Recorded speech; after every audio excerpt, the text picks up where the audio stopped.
안녕하세요. 2021 농림축산식품 일자리 박람회 오늘은 라이브 세션 두 번째 날입니다. 먼저 행사 안내 드리겠습니다. 농림축산식품부가 주관하고 농협, 한우자주군관리위원회, 농림수산식품교육문화정보원, 축산물품질평가원이 주관하는 이번 행사는 농림축산식품 각 분야의 주요 공공기관과 농협계열사, 그리고 민간기업 등 총 120여 개 기업이 함께하고 있습니다. 그럼 오늘의 첫 순서입니다. 라이브 세션 2일차 첫 시간은 NCS 면접 특강입니다. 면접은 해커스의 조은희 강사님과 함께하겠습니다. 안녕하세요. 네, 안녕하세요. 반갑습니다. 네, 오늘은 여러분들께서 제일 좀 어려워하시는 공기업 면접, 특히 이제 NCS 면접에 대해서 어떤 식으로 평가를 하는지, 그리고 또 어떻게 여러분들이 좀 보셔야 잘 면접관 분들께 어필을 하실 수 있을지를 많이들 어려워하셔서 제가 일단 NCS 공기업 면접에서 다루는 주요한 구조화 면접부터 PT 면접, 그리고 복장은 어떻게 입으셔야 할지 60분 내에 제가 좀 발빠르게 전달을 드리는 시간 갖도록 하겠습니다. 자, 우선 강의 목차는 이렇습니다. 우선 공기업 면접 특징에 대해서 조금 말씀을 드릴 거예요. 채용 전형 자체가 일반 기업과는 조금 다르기도 합니다. 그래서 실제로 기업 면접들, 채용 전형들 좀 보시면서 여러분들께서 어떻게 공략을 하셔야 될지 말씀을 드릴 거고요. 자, 그리고 공기업에서 제일 좋아라 하는 인재상, 실제로 좀 상생을 추구하는 부분들, 많이들 좀 아시고 계시겠지만 특히 좀 희생하는 부분, 그 윤리에 대한 부분, 협업에 대한 부분, 여러 가지 이제 여러분들께서 준비를 하셔야 할 에피소드들이 필요한데 제가 이제 합격하신 친구들, 합격한 친구들의 어떤 답변 샘플을 가지고 왔어요. 그래서 여러분들께서 보시면서 나도 이런 식으로 한번 준비를 해보면 되겠다 생각을 하고 준비를 하시는데 도움 될 것 같습니다. 자, 그리고 구조화 면접 대비 방법 중에서는 이제 답변 구성하는 방법도 중요하거든요. 그래서 에피소드 작성법 그리고 답변 구성법 알려드리고 또 이제 PT 면접 어려워하시죠? 그래서 이제 PT 면접은 어떤 식으로 구성을 하셔야 할지 알려드릴게요. 그리고 마지막으로는 여러분들께서 갖추셔야 하는 복장. 지금 사실 제가 갖추고 있는 복장도 이제 준정장, 비즈니스 캐주얼이어서 일부러 맞춰 입고 왔는데 실제로 최근 공기업에서는 정장이 아닌 정장 지향 복장을 요구하는 경우도 많습니다. 그래서 여러분들께서 좀 입어보시면 좋을 것 같은 복장도 알려드리도록 할게요. 자, 우선 채용 프로세스를 좀 보도록 하겠습니다. 자, 우선 서류 전형 같은 경우는 정량평가 그리고 정성평가 두 가지로 나뉘는데 사실 서류 부분은 어제 윤정혁 선생님께서 말씀을 잘 해주셨기 때문에 살짝 넘어가지만 그래도 포인트 팁 정도로는 하나 드릴게요. 우선 기본적으로는 교육 이수 사항 그리고 자격 사항. 자격 사항은 뭐가 필요하죠? 네, 한국사, 컴활, 영어 그리고 한국어. 요 네 가지는 여러분들 좀 갖추고 계셔야지 실제로 서류에서는 적부에서 넘어가실 수 있겠고요. 그리고 이제 많은 분들이 많이 물어보세요. 선생님 그래도 좀 경력도 많고 스펙이 좋으면 더 좋지 않을까요? 제가 학점이 너무 안 좋은데 힘들지 않을까요? 생각을 많이 하시는데 블라인드이기 때문에 NCS 면접은 철저히 블라인드 원칙을 지키기 때문에 그런 부분은 전혀 걱정하지 않으셔도 괜찮습니다. 자, 그리고 필기 전형 같은 부분. 필기는 여러분들께서 이미 시중에도 굉장히 뭐 NCS 서적이나 전공 필기 서적 많이 나와 있기 때문에 정보를 얻으시는 거는 그렇게 어렵진 않을 거라고 생각을 합니다. 하지만 제가 그냥 평균적으로 합격하신 분들의 준비 기간을 고려했을 때 대략 한 6개월 정도는 걸립니다. 필기만 6개월. 그래서 총 이제 공기업 면접까지 이제 가는 기간이 한 6개월 정도가 걸린다라고 보시면 될 것 같고요. 면접을 그러니까 미리 준비를 해주셔야지 한 방에 여러분들이 합격을 할 수 있다 정도로 생각하시고 오늘 이 강의에 좀 집중을 해주신다면 감사하겠습니다. 자, 면접 같은 경우는 1, 2차 면접 전형으로 나눠지기도 하는데 이 부분은 실제로 채용 공고들 보면서 좀 더 디테일하게 보도록 하겠습니다. 자, 일단 첫 번째 채용 공고는 국민연금공단입니다. 자, 연금공단 같은 경우는 나와 있는 것처럼 뭐 서류 심사, 필기, 그리고 인성, 면접 나와 있는데요. 면접 같은 경우는 원데이 면접. 이라고 나와 있죠. 물론 이 채용 전형 같은 경우는 계속해서 조금 바뀌기는 합니다. 그렇지만 기본적으로는 공기업에서는 구술 면접, 그 중에서도 이제 구조화 면접 그리고 PT 면접, 그러니까 직무와 인성 면접 두 가지는 꼭 본다라고 생각을 해주시면 되겠고요. 자, 다음 전형은 코레일. 지금 채용 중이어서 굉장히 여러분들께서 관심을 가지실 수 있을 것 같은데, 자, 코레일 같은 경우는 서류, 다음 필기, 그리고 실기. 실기 같은 경우는 수송 분야에만 하나고요. 그리고 면접 시험은 어떤 식으로 진행이 되냐? 실제로 그 10분 정도가 진행이 되는데 3분 정도가 여러분들께서 조금 두려워하시는 상황 면접. 상황 면접도 제가 조금 알려드릴 거예요. 이따가 상황 면접. 그러니까 상황 면접은 이런 거예요. 만약에 상사가 이렇게 하면 어떻게 하실 거예요? 만약에 고객이 이런 걸 요구하면 어떻게 하실 거예요? 라고 물어보는 거. 상황을 가정한 질문이죠. 그리고 이 밖에는 인성 질문으로 들어갑니다. 근데 여기 나와 있는 것처럼 제가 구두로 말씀을 드리면 인성 검사가 포함되어 있다고 하는데 무슨 말이냐? 거짓말을 할 수가 없다라는 거죠. 최근에 모든 면접을 총망라하고 NCS 역시 마찬가지인데요. 기본적으로 여러분들께서 일관성 있게 투명하게 임하셔야만 합격할 수 있는 시스템입니다. 대부분의 공기업들은 최근에 면접을 보기 이전에 인성검사를 무조건 보고요. 인성검사에서 도출된 캐릭터를 바탕으로 면접에서 질의 응답도 이루어지기 때문에 여러분들이 이거 내가 좀 숨기면 좋을 것 같은데 단점 나 좀 내가 되게 고집 세고 그런 거 들키면 좀 안 좋을 것 같은데 안 되겠다 이건 숨겨야지 라고 하시는 순간 거짓말을 하는 게 돼버리기 때문에 어느 정도는 솔직하게 임하시는 게 좋습니다. 자, 그러면 많은 분들이 얘기를 하시죠.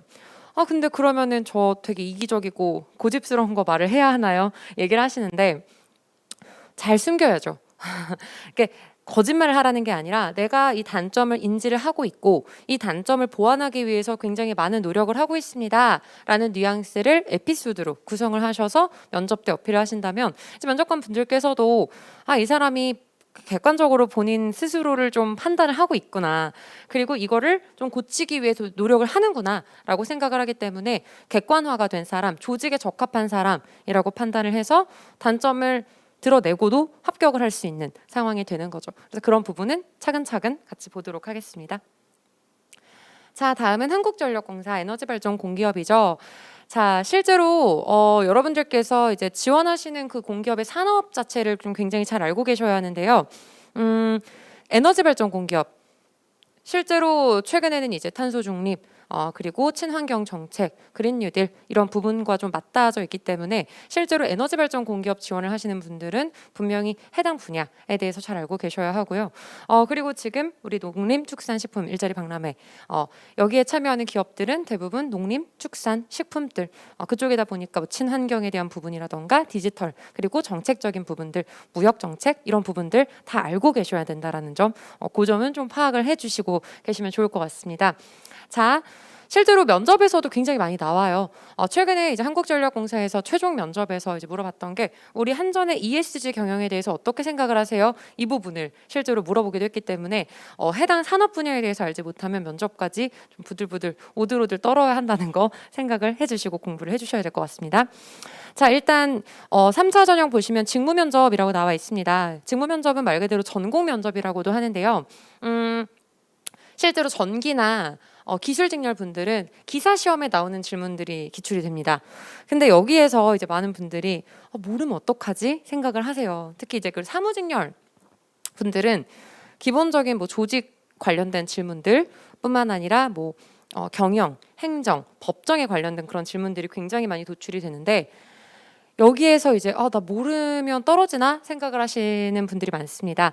근데 일단 평가 기준으로 말씀을 드리면 그 부분을 물론 답변을 하시면 좋죠. 답변을 하시면 좋지만 만약에 여기에서 답변을 못 하신다고 해서 떨어지는 건 아닙니다. 그러니까 말 그대로 직무 면접, 그러니까 직무에 대한 기본적인 이해도를 가지고 있는지를 묻는 질문인데 사실 이 부분은 필기에서 이미 검증이 다 됐단 말이에요. 필기 어마어마하게 어렵잖아요. 그렇죠? 여기에서 검증이 되고 자격증이나 자기소개 그리고 이력서에서 실제로 인증이 되는 부분이기 때문에 면접에서는 본인이 알고 있는 걸 자신감 있게 답할 수 있는지 그런 부분들을 주요하게 봅니다. 그래서 만약에 내가 모르는 게 나왔다고 하더라도 난 떨어졌어 이렇게 생각하지 마시고 면접관님 제가 지금 좀 긴장을 해서 그러는데 말씀해 주신 그 질문에 대한 답이 기억이 나지 않습니다. 아무래도 제가 조금 준비가 부족했던 것 같습니다. 혹시 한 번 더 기회를 주시면 제가 열심히 답해 보도록 하겠습니다. 이런 태도 정도 보여주시면 충분히 웃습니다. 실제로 이렇게 해서 합격하신 분들이 굉장히 많기 때문에 면접에서는 모르는 걸 물어보면 어떡하지? 라는 이런 두려움 보다는 내가 아는 만큼 편하게 말을 하자라고 생각을 하시는 게 특히 공기업 면접에서는 굉장히 중요한 마인드 세팅이라는 거 생각해 주시면 될 것 같아요.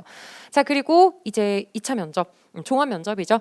실제로 최근에는 이제 코로나로 인해서 마스크를 쓰고 그리고 이제 예전에는 다대 다로 보는 유형이 대부분이었는데 최근에는 이제 다대 1로 한국전력공사 같은 경우는 2차 면접 다대 1로 진행을 했었습니다. 그래서 면접 유형은 계속해서 변하고 있기 때문에 좀 주목해 주셔야 될 것 같고요.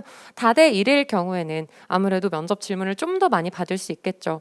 공기업 같은 경우는 대부분 NCS 전형 면접이 면접 시간을 그렇게 길게 할애를 하진 않습니다. 어떤 기업이든 간에. 그래서 보통 사기업 같은 경우는 최근에 한 40분, 45분씩이나 면접을 보는 경우도 많은데 공기업들은 개인에게 주어지는 시간은 10분에서 15분, 길다면 20분까지 이기 때문에 면접 때 정말 많은 에피소드를 다 풀어내셔야 될 필요는 없고요. 다만 좀 종합적으로 인성 검사에서도 물어본다. 그래서 우리 기업에 대한 관심도 그리고 본인에 대한 어떤 경험 그리고 직무 역량에 대한 부분들 다체적으로 다 물어보기 때문에 예전보다는 면접 준비를 할 때 내가 준비를 해야 될 그 범주가 좀 늘어났다 정도로 생각을 해주시면 될 것 같아요. 자, 건강보험공단 마찬가지로 채용 중인 공기업들을 제가 좀 가지고 와봤는데 실제로 이제 요건들 같은 경우 보면 요즘에는 어학에 대한 부분들도 분명히 요구를 합니다. 하지만 이 부분은 뭐 인천국제공항공사나 몇몇 공기업들을 제외하고는 실제로 구술 테스트를 보지는 않기 때문에 그냥 자격 정도만 갖추고 계시면 되고요. 아래 나와 있는 것처럼 한국사, 컴활 그리고 토익 700 이상 여기서도 보면 700 이상 건보는 700 이상인데요. 뭐 인천국제공항공사라던가 그리고 한국전력공사도 그렇고 850 이상 그리고 코트라는 뭐 말할 것 없이 영어를 많이 본다는 거 아시고 계시죠? 그래서 내가 지원하는 기업 산업 영역에 따라서 토익 점수는 좀 더 올려야 할 수도 있다 생각해 주시면 되겠고요. 그리고 한국어 능력 같은 경우도 많이 보기도 하죠. 그래서 뭐 기준을 말씀드리면 한국사는 뭐 보통 2급 이상, 컴활은 1급 이상, 그리고 한국어는 3급 이상 정도로 가지고 계신다면 무리 없이 적부 전형에서는 넘길 수 있다는 거. 자, 그러면 지금까지 채용 기준, 평가 기준에 대해서 조금 제가 말씀을 브리프하게 드렸는데 본격적으로 면접 전형에 대해서 같이 한번 얘기를 해보도록 하겠습니다. 자, 실제로 기업에서 채용 공고를 보시면 면접 시험 및 인성평가에 대한 부분들이 이렇게 좀 자세하게 나와 있어요. 같이 한번 읽어볼게요. 자, 면접 시험은 신입사원의 자세, 열정 및 마인드, 직무 능력을 종합평가하는 자리이다. 자, 보시면 신입사원의 자세, 이건 어떻게 평가할 수 있을까요? 신입사원의 자세. 태도죠, 태도. 저는 자세가 좋습니다. 이렇다고 해서 뭐 면접관들이 그걸 믿어줄 수가 없잖아요. 태도로 보여주는 겁니다. 그래서 이왕이면 웃으실 수 있으면 더 좋죠. 근데 지금 이렇게 마스크를 쓰고 있는데 마스크를 쓰고 있다고 해서 표정이 안 보이지 않거든요.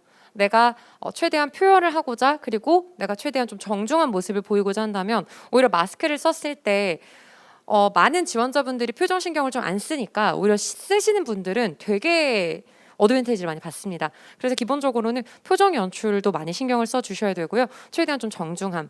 기본적으로 공공기관, 공기업의 직원으로서는 공공성을 가지고 있는 기관의 직업 한마디로 어느 정도 타의 모범이 되어야 한다라는 그런 부분들도 있고요. 아무래도 좀 공직자의 기준이 조금 더 부합이 되기 때문에 여기에서 내가 이 기업을 대표한다라는 정도의 태도를 가지고 있는 친구들을 굉장히 선호하기 때문에요. 일반 사기업보다는 공기업들이 면접을 조금 더 면접 볼 때 태도를 조금 더 많이 평가한다 정도로 생각을 해주시면 될 것 같아요. 제일 먼저 나와 있죠. 열정 및 마인드는 내가 지원하는 기업에 대한 관심도 그리고 직무에 대한 관심도로 표현이 됩니다. 그래서 아까도 말씀드렸던 것처럼 내가 지원하는 기업 그리고 산업에 대해서는 완벽하게 조금 분석을 해주시는 게 필요하고요. 자소서 쓸 때부터 그 부분은 이제 이행이 되셔야 되겠죠.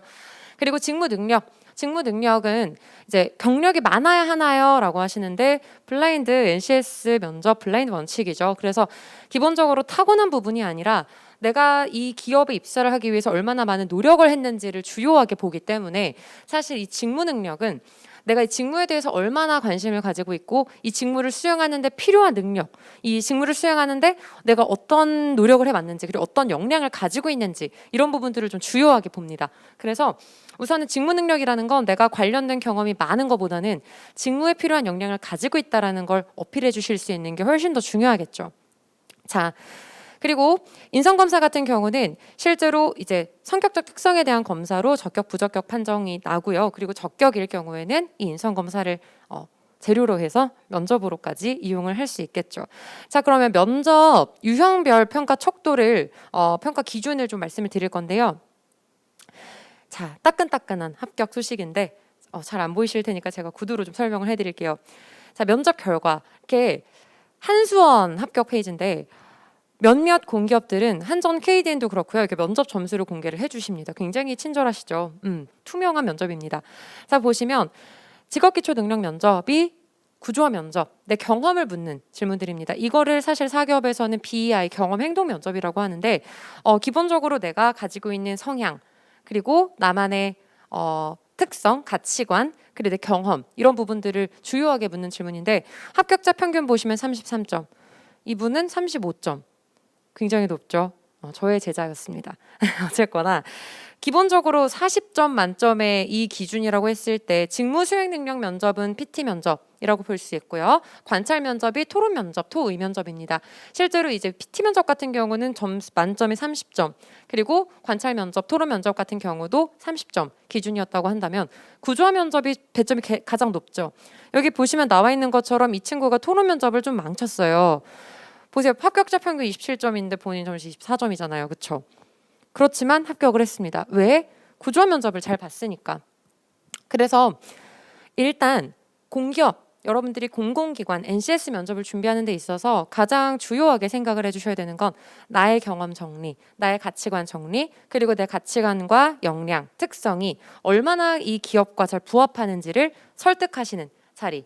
그렇게 생각을 해주시면 제일 마음 편하실 거고요. PT나 관찰 면접 같은 부분들도 준비는 해주셔야 됩니다. 그래서 PT나 관찰, 토론 같은 경우는 기본적인 답변 논리 정도는 제가 말씀을 드릴 테니까 기본적으로 좀 스터디 같은 거 많이 하시면서 미리미리 준비를 하신다면 평균 이상은 넘으실 수 있을 겁니다. 자, 그럼 본격적으로 어떻게 준비를 해야 하는지 보도록 할게요. 자, 평가 기준.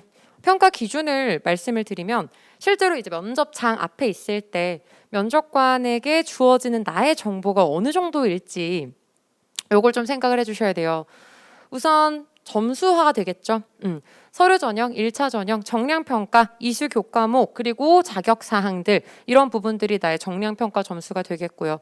그렇죠? 그리고 자소서가 정성 평가 점수가 될 수 있겠죠. 그리고 이 자소서를 기반으로 해서 면접 때 질문이 같이 나오기 때문에 자소서는 꼼꼼히 읽어 주셔야 할 것 같고요. 인성 검사에서 같은 경우도 적부라고는 하지만 어느 정도의 본인 성향이 도출이 되는 경우가 많습니다. 그리고 공기업의 인턴 면접 같은 경우에는 실제로 AI 면접을 활용을 하기도 하기 때문에 인적성까지 같이 포함을 해서 이 사람이 어떤 성향인지 굉장히 투명하게 나와요. 그러면 여기 이미 이 사람이 어떤 성향인지 다 나와 있는데 거짓말을 한다는 건 떨어질 수밖에 없다라는 거죠. 그래서 본인이 어떤 캐릭터를 가지고 있는지를 먼저 판단을 하시는 게 굉장히 중요할 것 같고요. 필기 전형 점수도 공개가 됩니다. 근데 많은 분들이 그러면 선생님 필기를 제가 망쳤어요. 정말 커트라인에 간당간당해요. 그러면 저는 면접 잘 봐도 소용없는 거 아닐까요? 그렇지 않죠. 필기 전형의 커트라인에서 실제로 이 사람이 필기 전형에서 좀 커트라인 근방이라고 하더라도 면접을 잘 볼 경우에 충분히 합격할 수 있는 정도로 채용을 하기 때문에 면접만 잘 보시면 됩니다. 그렇다고 해서 부담을 많이 가지시면 많이 긴장을 하실 테니까 최대한 면접은 설득하는 자리다. 내가 얼마나 공직자 윤리를 가지고 있고 또 이 공공기관에 얼마나 잘 부합하는지를 설득하는 자리다. 라고 생각해 주시면 최대한 조금 마인드 컨트롤이 쉽겠죠. 그래서 면접은 잘 보는 게 아니라 잘 설득하는 거다. 일단 이 포인트를 먼저 생각을 해주시면 될 것 같아요. 자, 일단 공기업에서 그리고 공공기관에서 NCS 직업기초 능력 10가지 직업기초 능력이라고 하는데 뭐 의사소통, 자원관리, 뭐 수리 문제 여러 가지가 있죠. 근데 요렇게 접근을 하시면 여러분들이 좀 어렵다라고 생각을 많이 하실 거예요. 그래서 기본적으로 그냥 딱 간단하게 나누면 조직적 합도 그리고 직무적 합도 이렇게 두 가지 파트를 기준으로 많이 채용을 합니다. 자, 여기에서 우리가 지금 그럼 필요한 소스들을 여기에서 이제 막 캐치를 해 나가야 하는데요. 일단 최근에 가장 중요한 포인트는 상생과 공정이죠. 그렇죠? 실제로 이제 국책 사업을 운영을 하는 거기 때문에 어느 정도 공직자 마인드가 있어야 되는데 이 공직자 윤리 특히 이제 자소서 쓰다 보면 맨 마지막 항목에 그거 나오잖아요. 공공기관의 직원이 갖추어야 하는 윤리에 대해서 정의를 해보고 그걸 경험을 해봤나요? 이런 걸 많이 물어보잖아요. 여기에서 실제로 여러분들이 되게 당황하시죠. 나는 그런 게 없는데 생각을 하시겠지만 여기에서 말하는 상생이란 기준을 말씀드릴게요. 약자, 좀 소외된 약자. 그러니까 우리가 누릴 수 있는 사회적 인프라를 좀 누릴 수 없는 사회적 약자, 소외된 사람들을 실제로 좀 배려를 할 수 있는지 봉사가 기본이 될 수도 있겠고요. 제일 대표적인 사례로 이제 합격했던 사례 중에서 이게 있어요. 실제로 이 친구가 이제 카페 같은 데서 이제 아르바이트를 했었는데 청각 장애를 가지신 분들이 되게 많이 오셨던 거예요. 그 근처에 이제 복지관이 있으니까. 봉사를 하는 게 아니라 나는 일을 하는 거죠. 그렇지만 이 친구는 이분들을 배려해야겠다. 그냥 단순히 서비스만 하는 게 중요한 게 아니라 이분들이 좀 민망해하지 않게끔 왜냐하면 내가 말로 했을 때 이제 되게 당황스러워하시는 부분들도 있으니 애초부터 이제 메뉴판 좀 크게 만들어서 이렇게 좀 만약에 고르실 때 구두로 말을 하는 거면 이렇게 선택하는 식으로 내가 이렇게 안내 매뉴얼을 만들어서 했더니 그분들께서도 굉장히 좋아하셨고 그리고 그로 인해서 이제 다른 손님들도 편안하게 이렇게 주문을 하시다 보니 왜냐하면 이제 카페가 소음이 많잖아요. 그러다 보니 오히려 일의 효율화도 만들었다. 그래서 나는 기본적으로 되게 중요한 건 다른 사람들을 배려하는 거, 그 사람의 눈높이를 맞추는 게 굉장히 필요하다고 느꼈다. 어때요? 굉장히 좋죠. 그렇죠. 이게 상생입니다. 그냥 내가 특별하게 봉사를 하고 특별하게 뭔가를 하는 게 중요한 게 아니라 그냥 좀 더 불편한 분들, 내가 볼 때 조금 더 도움이 필요한 분들의 눈높이에 맞춰서 그분들을 좀 배려하는 마음, 민망하지 않게 고려할 줄 아는 마음, 이게 상생 기준이라고 보시면 되고요. 특히 여러분들께서 이제 공기업에 이제 임용을 하시게 되면 정말 많은 민원 응대를 하셔야 할 거고 많은 관계 기관들, 부처 이분들과도 이제 협력을 되게 많이 해야 되고 전화 통화도 많이 하셔야 될 텐데 이런 배려하는 마인드가 좀 있다면 훨씬 더 유용하시겠죠. 그래서 상생에 대한 부분은 약자를 배려했던 경험 정도로 준비를 해주시면 좋을 것 같고요. 공정함에 대한 부분은 특히 요즘 MZ세대들이 공정성에 대해서 굉장히 중요하게 생각하는데 그냥 어떤 판단의 잣대, 어떤 그 규정을 준수하는 부분에 대해서 실제로 이제 채용 여러분들께서 취업을 하는 입장에서는 공정의 잣대를 나한테 들이우는 걸 기준으로 생각해 주시면 되겠습니다. 그러니까 내가 과연 공정하게 내가 과연 규정을 준수하면서 일을 처리를 하고 있는가 이런 부분들을 끊임없이 스스로에게 적용을 해보면서 규정을 준수하는 사람이다라는 걸 어필해 주시는 거죠. 그러면 이런 건 어떻게 어필할까요? 저는 규정을 준수합니다. 이렇게 한다고 해서 믿어주지 않는단 말이죠. 이것도 에피소드로 연결을 하셔야 되겠죠. 어떻게? 내가 어떻게든 규정을 준수해서 문제를 해결했던 경험 이런 걸 어필해 주셔야 되겠죠. 그러다 보면 어떤 게 생겨요? 이레귤러 혹은 이견이 생기죠. 그래서 공기업 자소서에 늘 나오잖아요. 갈등을 해결했던 경험, 협업했던 경험 이런 게 많이 나오는데 면접에서도 그대로 이어지겠죠.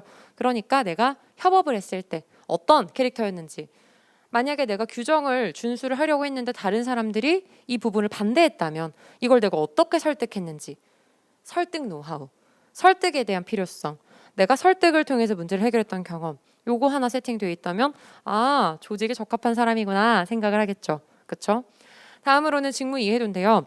여러분들께서 지원하시는 직무에 대해서는 사실 직무 기술서를 보면 굉장히 잘 나와 있습니다. 그렇죠? 요렇게 이건 지금 국민연금공단 직무기술서고요. 사무직 같은 경우 직무기술서를 어떤 식으로 활용을 하시면 좋냐라고 한다면 기본적으로 직무기술서가 복잡해요. 그렇죠? 필요 기술, 필요 지식, 업무 내용 그래서 A4 용지 한 2장 정도 됩니다. 이거를 막 다 외워서 할 수는 없어요. 어떻게 해야 할까요? 맨 마지막에 보시면 직무수행 태도가 있어요. 직무수행 태도 이것만 제가 지금 가져온 거거든요. 여기 보면 여러분들이 수없이 어필을 해야 할 역량들이 짜르륵 나옵니다. 자, 업무 규정, 계획 준수, 의사소통 제가 아까 말씀드린 거 다 나오죠. 정보 수집, 실효성 있는 계획 수립, 논리적 객관적 사고, 규정을 준수하는 태도, 윤리의식, 안전의식, 정확도, 의사소통 자세 지금 다 나오죠. 그러면 이때 생각을 하셔야죠. 이게 이 직무를 수행하는 데 필요한 역량이구나. 그러면 내가 이 역량 중에서 나랑 교집합을 이루는 역량들을 캐치해서 그 역량들을 발휘했던 경험만 세팅을 하면 되겠구나. 이렇게 생각을 하시면 되겠죠. 면접은 쉽고 편하게 준비를 하시는 게 가장 좋습니다. 어렵게 준비하시면 면접 날 얼마나 시험 보는 것 같겠어요. 최대한 내가 어떤 사람인지, 어떤 경험을 했는지, 최대한 이 공기업, 내가 지원하는 이 기업, 직군에서 좋아하게끔 세팅을 해놓고 그날 면접관 의도 파악해서 그 부분만 어필하시고 설득하시면 합격 시스템인 거죠. 자, 그러면 이걸 어떻게 활용을 해야 하는가? 이걸 많이들 질문을 하십니다. 실제로 저희의 그 서울교통공사 요것도 지금 채용 중이죠. 서울교통공사 이제 기술직 말고 이제 고객안전직 사무직이랑 똑같다라고 보시면 되겠습니다. 여기에서 보여지는 고객에 대한 서비스 마인드, 관리에 대한 의지, 객관적 태도, 적극적 자세 분석, 다양성 인정, 꼼꼼함, 경청, 규정 준수, 정확도, 매뉴얼 준수, 문제 발생에 대한 해결 의지. 자, 여기 중에서 내가 해당된다라고 생각하는 거 한 가지, 두 가지, 한 세 가지, 네 가지 정도를 꼽으셔서 그 부분을 연결을 하시는 거죠. 요렇게 에피소드로. 요 에피소드를 구성하는 방법은 제가 이따가 알려드릴 텐데요. 지금은 여러분들의 이해를 돕기 위해서 먼저 한번 설명을 해드릴게요. 자, 항상 내가 앞서 제가 보여드렸던 이런 객관적 태도, 서비스 마인드, 경청, 다양성 인정, 규정 준수, 적극성 이런 걸 어필을 하시려면 경험으로밖에 없어요. 여러분들도 그러시지 않으세요? 나는 되게 성격이 좋아. 왜냐하면 난 학생회장을 했거든. 이렇다고 해서 다른 사람들이 공감을 할까요? 공감 못하죠. 내가 학생회장을 하면서 이런 문제를 이렇게까지 해결을 했어. 그래서 난 성격이 되게 좋은 것 같아. 이래야 납득이 간단 말이죠. 논리적인 근거를 들면서 여러분들을 어필을 하시는 게 구조화 면접이기 때문에 기본적으로 문제 상황을 해결하는 나의 캐릭터를 보여주셨을 때 제일 효과적으로 전달이 됩니다. 자, 보시면 문제 상황이 필요해요. 여러분들께서 막 선생님 저는 경험이 없어요 자꾸 그러셔서 일반적인 평범한 에피소드 아르바이트 경험으로 제가 가지고 왔어요. 자, 한 패스트푸드점에서 4년간 아르바이트를 하면서 신입 트레이너 역할을 맡게 됐대요. 맥도날드예요. 해당 매장이 유동 인구가 많은 지역의 드라이브 스루 매장이어서 업무 강도가 굉장히 높았고 따라서 매달 한 달도 못하고 그만두는 높은 퇴사율. 아르바이트생들이 너무 업무 강도가 높으니까 한 달도 못하고 계속 그만뒀던 거예요. 그래서 나는 해결했다가 아니죠. 동기가 들어가야 돼요. 행동 동기가 들어가야 이 사람이 공직자, 공기업에 잘 부합하는구나를 어필할 수 있을 거예요. 자, 볼게요. 한 달도 못하고 번번이 그만두는 상황은 개인의 문제가 아니라 시스템의 문제라고 생각했다. 이게 어떤 거예요? 앞에서 말하는 객관적 태도, 분석 의지 그대로 나오죠. 또한 이 시스템은 연차가 가장 높은 데다 신입 트레이닝을 담당하는 책임자로서 충분히 개선할 수 있다고 생각을 했다. 책임감, 그렇죠? 자, 나는 우선 원인을 파악하기 위해 아르바이트생들의 면담을 시작했다. 이제 소통 의지인 거죠. 자, 그럼 어떻게 됐나 봅시다. 그러나 좀처럼 인터뷰에 응하지 않는 분위기였고 참여한 몇몇의 아르바이트생들에게 싫거나 어려운 점은 무엇인지 물어도 딱히 답하지 않았대요. 알고 보니 말해봤자 반영되지 않을 것이라는 불신이 깔려 있었고 대화 방법을 바꿔서 싫은 부분이 아니라 개선하면 좋을 부분을 묻고 말해주면 익명으로 반영하겠다라고 의견 자체를 존중하는 태도를 보였다. 그리고 말미에는 의견을 주어서 고맙다라는 인사를 꼭 했다. 보통 그렇잖아요. 막 말 좀 해봐. 내가 해결해 줄게. 이게 아니라 그래 너가 말하기 조금 그러면 일단 설문지를 한번 돌려보고 그리고 나쁜 게 아니라 개선하면 좋을 부분 이러고 문항 자체를 바꿨다는 거죠. 그랬을 때 이제 아르바이트생들이 많은 참여를 해주었던 거예요. 편하게 의견을 제시해주면서 업무 절차와 스케줄의 비효율적인 방식을 공통적으로 불편한다는 걸 깨달았고 절차는 바꿀 수 없죠. 규정 준수 앞에 나온 직무 태도랑 동일하죠. 스케줄은 점장님께 말씀드려서 아르바이트생들의 의견을 반영했다. 일의 효율화, 업무 혁신. 공기업 요즘 혁신 중요하게 생각합니다. 그렇죠? 혁신. 왜냐하면 계속해서 사회가 변화하기 때문에 업무 능력이라던가 그리고 업무 절차라던가 이런 부분에 대해서도 계속해서 혁신을 굉장히 많이 추구하는데 여기 업무 혁신 같이 어필할 수 있겠죠. 자, 그러자 훨씬 개선된 분위기로 2개월에 한 명씩 그만두던 퇴사율이 6개월 동안 단 한 명도 없었고 서비스 평가도 기존 대비 몇 % 이상 높아졌다. 성과는 이렇게 정량평가. 정량적인 수치가 들어가야지 어느 정도 조금 더 이 사람이 진짜 했구나라고 생각을 하겠죠. 자, 이렇게 될 경우에 여러 가지 질문들을 다 커버할 수 있을 겁니다. 주도적으로 문제를 해결했던 경험, 능동적으로 문제를 해결했던 경험, 다른 사람들과 갈등을 해결했던 경험, 협업을 발휘했던 경험, 업무 혁신을 만들었던 경험, 기존의 비효율적인 관습을 효율적으로 개선했던 경험, 이 모든 것들을 다 연결할 수 있는 만능 에피소드가 되는 거죠. 그래서 기본적으로 아까 말씀드렸던 것처럼 공기업 면접은 10분에서 15분, 많게는 20분이기 때문에 에피소드 2개 정도만 말하면 끝나요. 왜냐? 꼬리에 꼬리를 무는 질문 유형이니까요.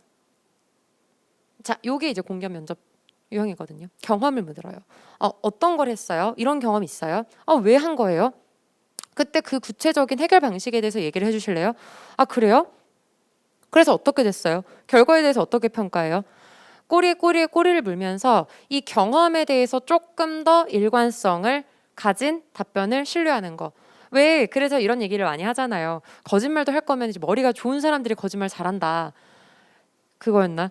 사기를 칠 거면 머리가 좋은 사람들이 잘 친다. 이게 뭐냐면 모든 상황들을 다 잘 짜 맞추어야만, 일관성이 있어야만 그 답 그리고 그 내용에 신뢰가 생긴다라는 거거든요. 그래서 일관성을 부여하기 위해서는 애초부터 내 행동 동기 그리고 구체적인 행동 내용, 상황 모든 것들이 잘 짜여져 있어야만 여러분들이 말씀을 제대로 하실 수 있다는 거죠. 자, 그러면 합격자 샘플 답변들을 몇 개 좀 더 볼게요. 실제로 이제 기술 직렬, 전기, 기계, 신호통신, 전자 이쪽은 실제로 이제 사무 직렬 같은 경우는 아까처럼 배려, 객관적 태도, 업무 혁신, 효율화가 주요한 포인트였다면 전기, 이 기술 쪽 직렬은 규정 준수에 대한 부분들이 굉장히 큽니다. 그리고 절약, 배려, 매뉴얼 준수 보면 준수에 대한 부분이 굉장히 많죠. 이게 특히 안전이랑도 연결이 되어 있고 사교랑도 이제 직결이 되어 있다 보니까 특히 이제 기술 직렬들은 규정 준수 에 대한 포커스가 굉장히 큽니다. 그리고 또 이제 상호 협력하는 부분들, 특히 그래서 전기직이나 기술직이나 통신직렬 같은 경우들은 많이 협업했던 경험을 준비를 해주시면 좋아요. 사무직렬은 민원 응대했던 경험들, 그리고 내가 실제로 서비스를 했던 경험들, 그리고 업무, 행정 업무를 했던 경험들, 유사한 업무들 경험들이 좀 주요하다면 실제로 기술 직렬들은 내가 협업했던 경험들, 프로젝트 했던 경험들 그런 것들 위주로 많이 준비를 해주시는 게 좋습니다. 자, 우선 사무직렬 에피소드들 몇 가지 더 보고 기술 직렬 것도 한번 보도록 하겠습니다. 우선 이 친구는 어느 곳에서도 적응을 해서 좋은 성과를 내는 사람이래요. 한 은행에서 현장 실습을 하면서 스마트 뱅킹을 깔아야 했는데 지금 은행권들도 엄청 채용 많이 하고 있죠. IBK, 그렇죠? 그러나 전통시장과 구시가지에 위치한 영업점 특성상 방문하시는 분들이 대부분 어르신들이라서 스마트폰에 관심이 없었죠. 그럼 보통 여러분들은 어떻게 하시냐면 그냥 나는 이렇게 막 어른들한테 잘 다가갔다 이렇게 얘기를 많이 하세요. 더 성의 있게 찬찬히 알려드렸다. 행동에 대한 동기가 없기 때문에 신뢰도가 떨어지죠. 그래서 우선 다른 사람들을 설득하기 위해서는 나와는 다른 상대 입장을 이해하는 태도가 중요하다고 판단을 했다. 우선 어르신들은 와이파이를 켜는 법부터 잘 모르신다는 걸 파악을 했고 앱을 설치해드리기 이전에 우선 스마트폰을 사용하는 방법과 더불어 메신저 사용법까지 알려드렸다. 그리고 어른들은 한 번에 못 알아들으시니까 맞잖아요. 그렇죠? 항상 2번씩 천천히 알려드렸다. 그 결과 이 영업점에 가면 스마트폰을 친절하게 알려주는 직원이 있다고 소문이 나서 당초 30개를 넘어 50개까지 설치를 했다. 이 경험을 통해 나와는 다름을 인정하고 받아들이면서 성의 있게 업무를 수행하면 항상 좋은 성과를 내는구나 라는 걸 알 수 있었다. 자, 그러면 요건 어디에 쓸 수 있겠어요? 고객 응대 경험, 성취 경험, 영업 성과 경험, 그리고 소통 경험, 그쵸? 그리고 최근에는 디지털에 대한 부분, 디지털 격차가 굉장히 주요한 사회 문제가 되었죠. 그래서 이 부분들을 나서서 해결하는 모습, 상생으로까지 연결을 해줄 수도 있습니다. 그래서 에피소드들이 실제로 여러분들께서 질문을 기출 질문 제일 안 좋은 면접 준비가 기출 질문을 한 정말 100개를 만들어 놓고 거기에 대해서 하나하나 답을 다는 거예요. 그럼 그거 면접 때 말할 수 있을까요? 네, 이러면서 막 얘기를 하겠죠. 몇 번째였지? 몇 페이지였지? 이 생각을 하겠죠. 거기에서부터 소통이 안 되는 겁니다. 면접관들은 정말 대화를 원하고 아까도 제가 보여드렸던 구조화 면접 질문들 중에 과거에 크게 성취했던 경험 있으면 말씀해 주실래요? 이거는 너가 생각할 때 제일 좀 성과가 좋았던 거 얘기를 해봐. 이거란 말이에요. 그러면 네, 제가 실제로 이런 성과를 낸 적이 있는데 이렇게 편하게 얘기를 해주셔야 되는데 네, 말씀드리겠습니다. 지난 2월 이렇게 막 특정적으로 내가 준비한 걸 막 읊는다라는 느낌을 받았을 때 면접관 입장에선 사실 제일 좀 당황스러워요. 나는 얘기를 하자고 하는 건데 이 사람은 준비한 것만 말을 하니까 소통이 안 된다라고 생각을 하고 평가 불가능이라고 생각을 해요. 실제로 이래서 사기업 같은 경우는 40분씩 면접을 보는데 왜냐면 한 50분, 40분 보다 보면 한 20분은 내가 막 준비한 걸 막 얘기하다가 나중에는 막 힘들어요. 그리고 면접관들이 막 면접 질문을 막 하다가 얘는 이거 위주로 준비를 했구나 하면서 막 물어보고 이거는 준비가 안 됐겠구나 하면서 막 이제 물어보면서 면접 후반부부터는 이제 압박 질문을 막 느끼는 거죠. 그렇게 하면 이 사람을 평가가 가능해요. 왜냐? 정말 준비 안 된 얘기를 하면서 실제로 이 사람이 어떤 성향인지를 딱 판단을 할 수 있거든요. 그렇지만 공기업은 그럴 수가 없어요. 시간이 정해져 있잖아요. 짧은 시간 안에 내가 어떤 사람인지를 효과적으로 어필하시는 게 실제로 공기업 NCS 면접의 가장 중요한 합격 포인트이기 때문에 미리 내가 가지고 있는 성향, 강점, 그리고 대표적인 경험들을 잘 섞어서 경험들을 준비를 하고 그걸 활용해서 말을 하는 게 제일 좋다는 거. 요건 꼭 따라주시는 게 좋습니다. 아시겠죠? 자, 계속해서 여러 가지 합격 샘플 답변들 볼게요. 자, 사무직렬, 행정직렬, 사무관리직 다 포함되는 포인트입니다. 자, 창업동아리 프로젝트. 창업동아리 활동 당시에 교육 행사를 기획해서 각 지역 담당자들에게 홍보를 했는데 6명 팀 구성원의 팀워크도 좋았고 각자 맡은 역할에 충실했기 때문에 당연히 좋은 결과를 예상했지만 아무 곳에서도 연락이 오지 않아서 당황스러웠다. 우린 정말 열심히 노력을 했는데 연락이 안 온 거예요. 협업에 대한 포인트죠. 자, 나는 생각을 한 거예요. 이건 이유 없는 결과는 없다. 객관화가 되는 거죠. 내가 봤을 때 아무런 이유 없이 이렇게 될 리는 없다 생각을 한 거죠. 분명 이거는 우리 쪽에 문제가 있을 것이라고 판단을 했고 실제로 좀 객관적이고 투명하게 업무를 처리할 수 있는 능력 중에 하나인 거죠. 문제를 파악하기 위해서 기획자의 시각이 아닌 담당자의 시각으로 기획안을 하나하나 되돌아보았다. 그러고서는 문제를 발견을 했는데 자, 우리의 기획안은 교육 대상자가 아닌 학생에게 초점이 맞춰져 있다 보니까 이걸 채택하는 담당자들의 입맛을 하나하나 반영을 하지 못했다라는 문제점을 캐치했고 문제 분석 능력이죠. 사무행정에 있어서는 굉장히 중요한 능력입니다. 자, 그래서 각 지역 담당자들의 나이나 성별 특성을 고려해서 아예 기획서를 기관마다 다르게 제작을 해서 보냈다. 그리고 이 부분을 팀원들에게 강요하기보다는 이러한 사례를 바탕으로 앞으로는 타겟을 담당자, 대상자 투 트랙으로 나누자. 그때 우리가 얻을 수 있는 성과를 말하면서 자연스럽게 설득했다. 여기에서 이 포인트가 되게 중요한 게 목표 의식을 고취시키는 거. 요게 실제로 공기업에서 굉장히 중요하게 생각하는 부분입니다. 국책 사업이잖아요. 그렇죠? 목표 의식이라는 건 공익. 그러니까 우리는 이러한 사업 영역을 가지고 있는 기업이고 공익을 위해서 이렇게 열심히 해보자라는 게 실제로 공기업 직원으로서 갖추어야 하는 기본적인 직업 윤리이기도 하죠. 내가 일을 열심히 하면 공익으로 도움을 주는 거니까.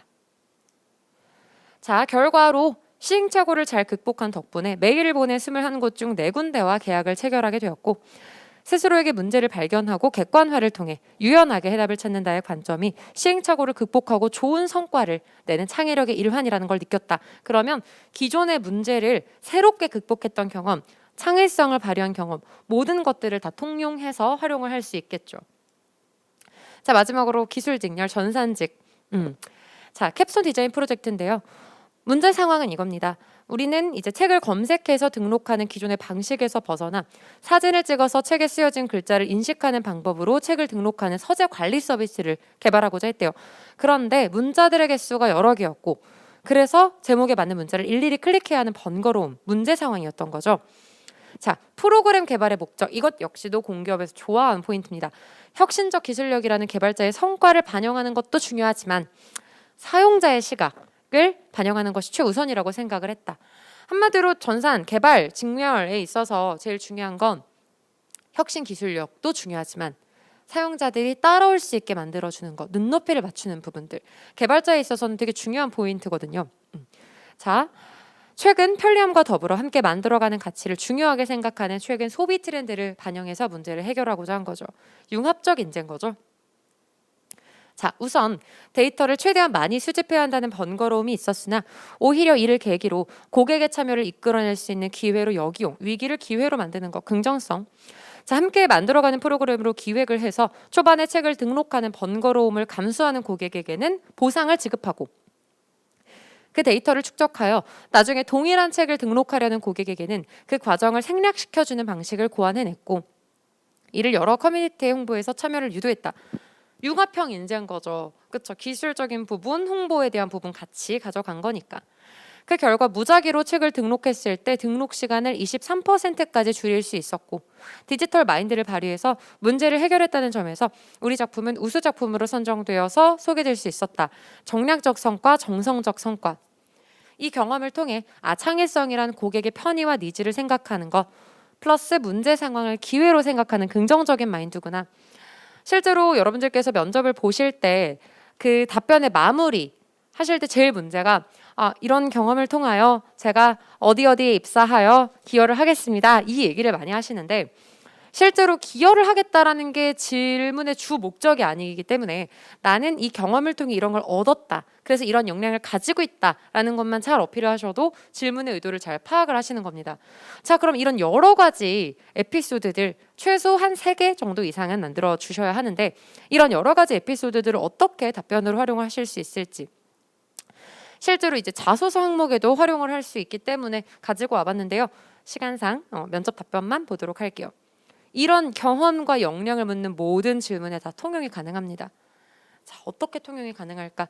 직무에 연관된 경험이 있는지라고 했을 때 항상 말과 글에는 서본결이 있거든요. 서본결.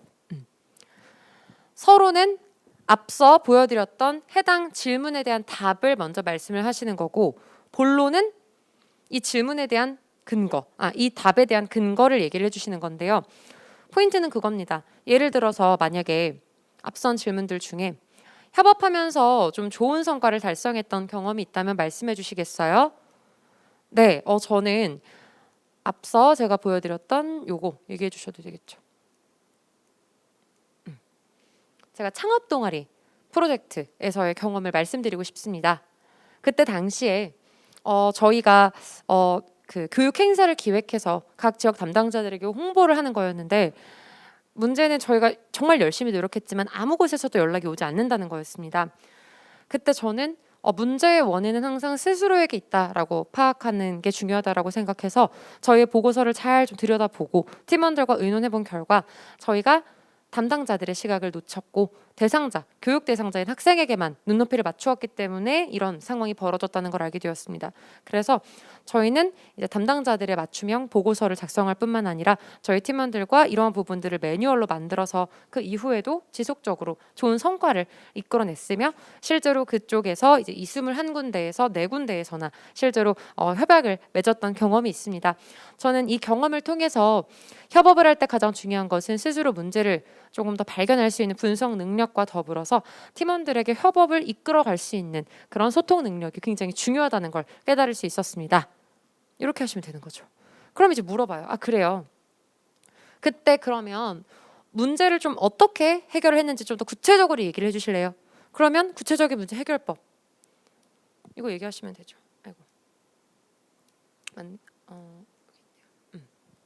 우리의 기획안은 교육 대상자인 학생에게만 초점이 맞춰져 있으니까 그래서 아예 각 지역 담당자들의 나이나 성별 특성을 고려해서 아예 기획서를 기관마다 다르게 저희가 제작을 해서 보냈고 팀원들과도 앞으로는 타겟을 담당자와 대상자 투 트랙으로 나누어서 우리가 얻을 수 있는 효과를 말하면서 실제로 이런 식으로 진행을 할 수 있었습니다. 라는 식으로 가면 되는 거죠.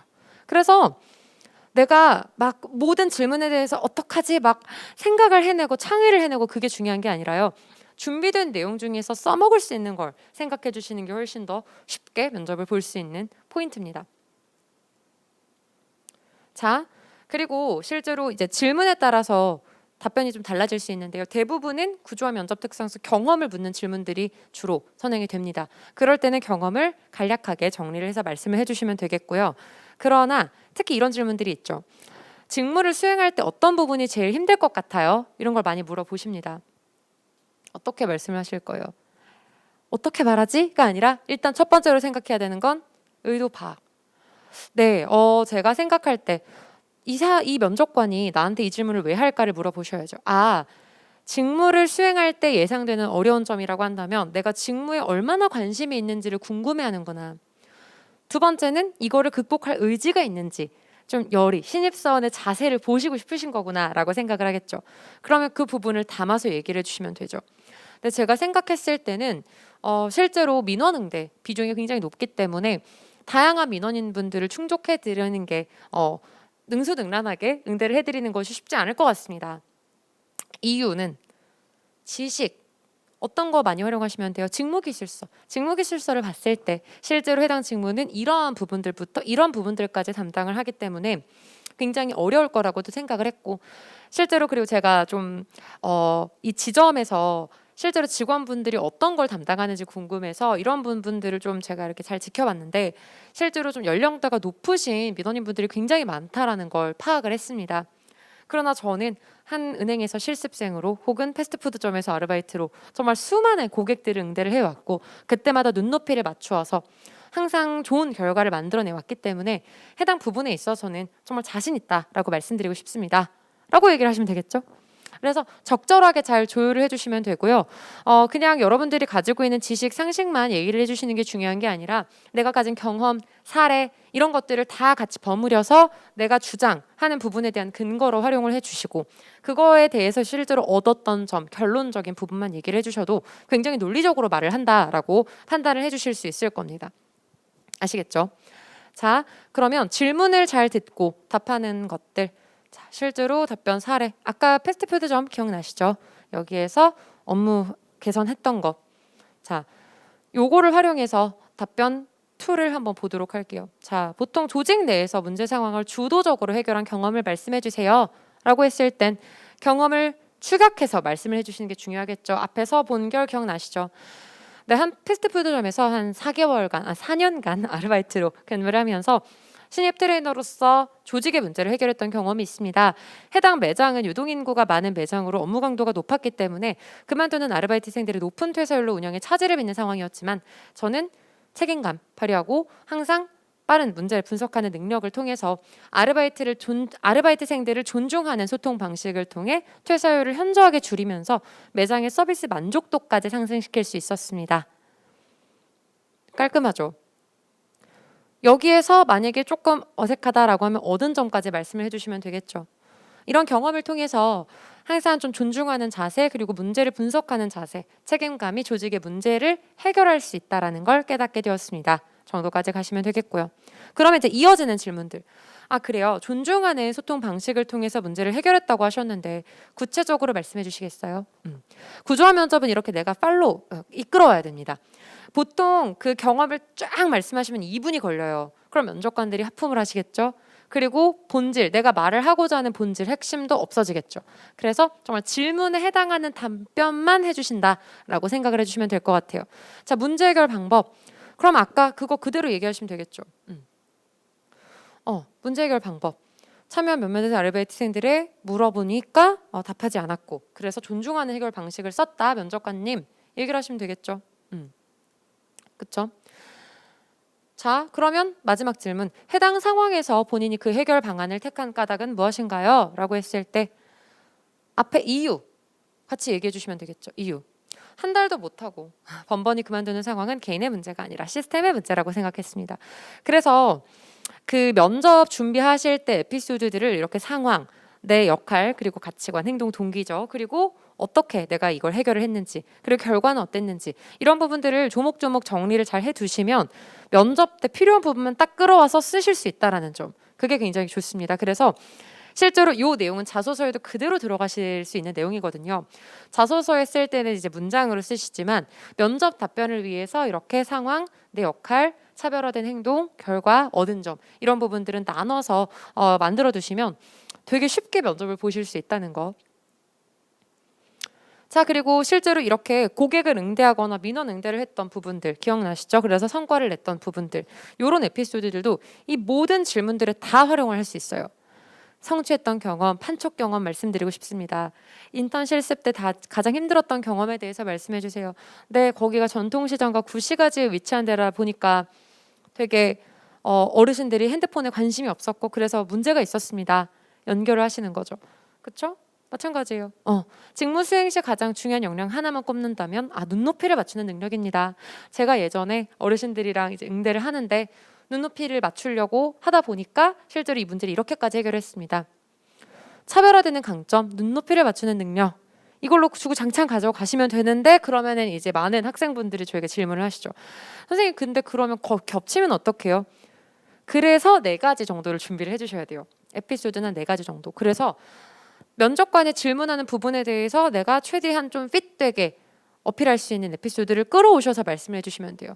그런데 여기에선 이렇게 하나의 에피소드를 통해서 이렇게 여러 가지 질문들에 대비를 할 수 있다라는 부분을 보여드리고자 준비를 한 거고요. 실제로 여러분들께서는 4가지 정도. 근데 하나만 해도 이렇게까지 다 커버할 수 있는데 4개면은 뭐 진짜 한 50개 정도 커버할 수 있지 않겠어요? 그렇죠? 그래서 일단 가장 큰 비중을 두는 구조 면접 같은 경우는, 인성 면접 같은 경우는 이렇게 에피소드를 준비해서 활용하는 방식, 말하는 방식으로 해결할 수 있다 정도로 이해를 해주시면 되겠습니다. 자, 다음 지원 동기 항목을 여러분들께서 굉장히 어려워하시는데 특히 이제 자소서에서 주요하게 보는 부분들은 이렇게 기업의 역할 이런 부분을 많이 써주시면 되는데, 제가 특히 이제 가치관에 대해서 어필을 할 수 있는 방법을 좀 말씀을 드릴게요. 사실 지원 동기를 말씀을 하실 때 제일 중요한 건 이 기업의 역할, 기업은행이라고 하면 중소기업은행, 그래서 중소기업의 상생, 자립을 도울 수 있는 역할을 하는 기관이죠. 이 역할에 공감을 하기 때문에 지원을 했고, 나는 다음과 같은 역량들, 인턴 경험, 학생의 활동, 서포터즈 경험, 이런 경험을 가지고 있기 때문에 지원을 하게 되었다라고 보통은 말씀을 하시는 편입니다. 그래서 역할에 공감하고 그거에 필요한 역량들을 가지고 있다라고 말씀을 하시는 편이라고 한다면, 제가 소개해드리고 싶은 부분은 오늘 가치관. 보통 이제 인천국제공항에 지원하는 이유는 무엇인가요? 라고 했을 때 보통 이렇게 많이들 하세요. 제가 어릴 때부터 해외 경험이나 유학 생활 하면서 되게 다양한 공항을 경험을 해봤는데 막 노숙도 해봤어요. 그러면서 앞으로 나는 공항에 되게 관심을 가지고 초연결 시대의 공항에 대해서 좀 생각을 해봤어요. 인천국제공항은 실제로 단순한 교통 거점에서 벗어나 완벽하게 시스템, 물류까지 갖추어진 종합, 복합, 문화 공간이 되어야 한다라고 생각을 하고, 이런 부분에 있어서 내가 가지고 있는 전공, 그리고 전공을 얘기하시면 안 되고 전문 지식, 경험들 많이 활용할 수 있을 것 같아서 지원했어요 라고 말씀을 하실 텐데, 실제로 이러한 부분이 매력적이진 않습니다. 그렇죠? 누구나 말을 할 수 있는 부분이잖아요. 그래서 내가 특정한 경험이 있다라고 한다면, 그리고 가치관이 해당 기업과 일치를 한다라고 했을 경우에는 이렇게 똑같은 유학 경험이라고 하더라도 내 경험과 가치관을 넣어주시면 실제로 공공기관이나 공기업에서는 굉장히 유용하게 쓰일 수 있습니다. 이런 거죠. 저는 다름을 인정하고 받아들이면서 혁신해 나가는 사람이고, 나는 어릴 적부터 다양한 해외에서의 경험을 통해 인종차별을 당하기도 했으며 늘 뒤처지기 일쑤였다. 그러나 나는 다름을 인정했을 때 앞서 나갈 수 있다고 생각을 해서 새로운 언어를 받아들이고 낯선 문화나 지식을 받아들이면서 혁신이라는 가치를 창출할 수 있었다. 그리고 이 공항은 코로나 이후의 세계에서 이제 달라져야 된다, 혁신해 나가야 된다 하면서 앞서 말씀드렸던 똑같은 포인트 그대로 가는 거죠. 그렇다면 이 사람은 우리 기업과 가치관을 같이 할 수 있는 사람이구나, 기여를 할 수 있는 사람이구나 라는 생각을 줄 수 있겠죠. 실제로 이러한 가치관을 잘 넣어준 자소서 사례, 이건 자소서기는 한데요. 좋은 사례여서 가지고 왔습니다. 이 친구는 이제 맡은 역할의 책임감을 갖자라고 생각을 해서 항상 고객과 함께 성장을 하고자 했는데, 실제로 내가 이 활동 당시에 디지털 소외계층 분들을 만나면서 정말 책임감 있게 디지털 역량을 심어드리기 위해 노력을 했고, 딱 보다 보니까 농협은행이 딱 그렇더라. 디지털 금융 소외계층을 통해서 위해서 맞춤형 서비스를 제안을 하고 끝까지 책임지고 있더라. 나는 이러한 행원이 되기 위해서 실제로 이런 가입 업무를 통해서 여러 가지 실무 업무들을 적용을 했을 뿐만이 아니라 실제로 고객분들 가까이 다가가서 어떤 게 어려운지 이런 걸 살뜰히 좀 챙기는 연습을 많이 했다. 그리고 이런 부분들을 내가 최대한 많이 해결을 해주기 위해서 이런 지식까지 쌓았다. 따라서 내가 가지고 있는 디지털 마인드와 역량을 강화해서 지점에 방문하신 고객의 눈높이에 맞춰서 디지털은 쉽고 안전하다는 인식을 심어주어서 디지털 문화를 확산시키겠다. 위드 농협은행과 함께. 이런 느낌으로 가져가시는 거죠. 그래서 가치관을 활용을 하실 수 있다면 자소서에서나 면접에서나 굉장히 효과적으로 나는 이 기업에 관심이 있어요, 열정이 있어요 라는 걸 어필하실 수 있다는 거 생각을 해주시면 될 것 같습니다. 자, 마지막으로 직무 면접, 특히 토론 면접, PT 면접을 임하실 때 기본적인 답변 솔루션, 답변 구성 툴 정도를 말씀드리도록 할게요. 자, 아까 말씀드렸던 서본결은 PT에서도 그대로 반영이 됩니다. PT에서도 그대로 반영이 되는데요. 자, 기본적으로 보면 내가 주장하는 부분, 공기업의 PT나 직무 면접은 사실 난이도가 그렇게 높지는 않습니다. 따라서 난이도를 생각을 하실 때 보통 솔루션, 아까도 얘기를 했던 것처럼 예를 들어 디지털 소외계층을 디지털 격차를 줄일 수 있는 방안을 얘기해 보세요 라고 했을 때 보통 어떻게 하지 생각하시지 말고 구조만 생각하시면 되는데 나는 이걸 추천드려요. 적합한 교육 교재 혹은 온라인 오프라인 교육을 겸하는 걸 추천드려요 라고 하시고, 그렇게 생각하는 이유, 제안 배경이 먼저 나오셔야 되겠죠. 제안 배경은 보통 내가 이쪽 분야에 대해서 얼마나 알고 있는지, 아까 그 합격 에피소드 자소서 사례를 보면 내가 그만큼 현장에서 고객들을 직접 만나보고 하면서 어떤 부분을 어려워하는지를 파악을 했고 이런 얘기가 나오죠. 그리고 귀사는 현재 이러한 부분에 맞춰서 이러한 활동들을 하고 있다. 이런 산업에 관련된 지식, 경험, 그리고 내 상황들, 그리고 사례들을 적극적으로 활용을 해주시면 됩니다. 특히 그래서 PT를 하실 때에도 내가 가지고 있는 관련된 경력이나 경험들을 같이 어필을 해주시면 굉장히 효과적이고요. 그래서 제안 배경 얘기하실 때 내가 막 지식적으로 부족해요 라고 생각을 하시는 분들은 경험을 많이 활용을 해주시는 것도 굉장히 좋습니다. 다음, 제안 배경 얘기하시고 세부 사항 얘기해 주시면 좋습니다. 그런데 공기업 같은 경우는 사실 PT를 할 때 기준이 한 5분 정도이기 때문에 세부 사항을 길게 말씀을 하실 필요는 없고요. 대략적으로 어떤 형태로 진행이 될 수 있을지, 어떤 목적으로 어떤 형태로 진행이 되면 좋을 것 같다 정도로만 얘기를 해주셔도 충분하겠죠. 그 다음 제일 중요한 건 기대 효과입니다. 실제로 이렇게 했을 경우에 우리가 얻을 수 있는 효과, 그게 PT의 본질이기 때문에 저는 이걸 주장을 합니다. 이 교육적인 효과를 실제로 우리가 활용을 했을 때 정말 우리가 얻을 수 있는 매출에 대한 부분들뿐만이 아니라 사회적 반향, 그리고 이런 사회 문제를 일부분 해결할 수 있다는 점에 있어서도 굉장히 좋고, 최근에는 또 ESG에 관련된 부분들 굉장히 대두되고 있죠. 특히 ESG 경영 평가에 있어서도 이렇게 좀 도움이 될 수 있을 것 같습니다 라고 얘기를 해주실 수 있는 거죠. 그리고 한계점, 그리고 이를 통해서 우리는 이러한 부분에 대해서 효과를 얻을 수 있지만 그럼에도 불구하고 단기적 효과 기준을 생각했을 때 투자 비용이나 효과는 좀 미미할 수 있을 거라고 생각을 합니다. 그러나 이후의 산업 흐름의 패러다임, 그리고 사회적 파급 효과를 예측했을 때 굉장히 의미가 있을 거라고 생각합니다. 이렇게 해서 주장에 대해서 근거는 제안 배경, 그리고 내가 생각했을 때 어떻게 하면 좋을지 세부 내용, 그리고 기대 효과, 한계점, 이 부분만 잘 맞춰주시면 충분하다는 거 생각을 해주시면 되겠습니다. 자, 다음은 AI 면접이랑 같이 해서 태도, 그리고 자세, 그리고 이제 뭐 복장 같은 부분만 조금 말씀을 드릴 텐데, 특히 최근에는 비대면 면접을 굉장히 많이 보기도 합니다. 대부분의 공공기관들은 대면 면접을 실시를 하기는 하지만 어쨌거나 비대면 면접이나 AI 면접에 대해서도 좀 많이 노출이 돼 있기 때문에 이 부분을 좀 대응을 하시는 방법은, 일단은 AI 면접은 얼굴 표정을 굉장히 많이 평가를 해요. 비대면 면접에서도 마찬가지입니다. 상반신만 보이기 때문에.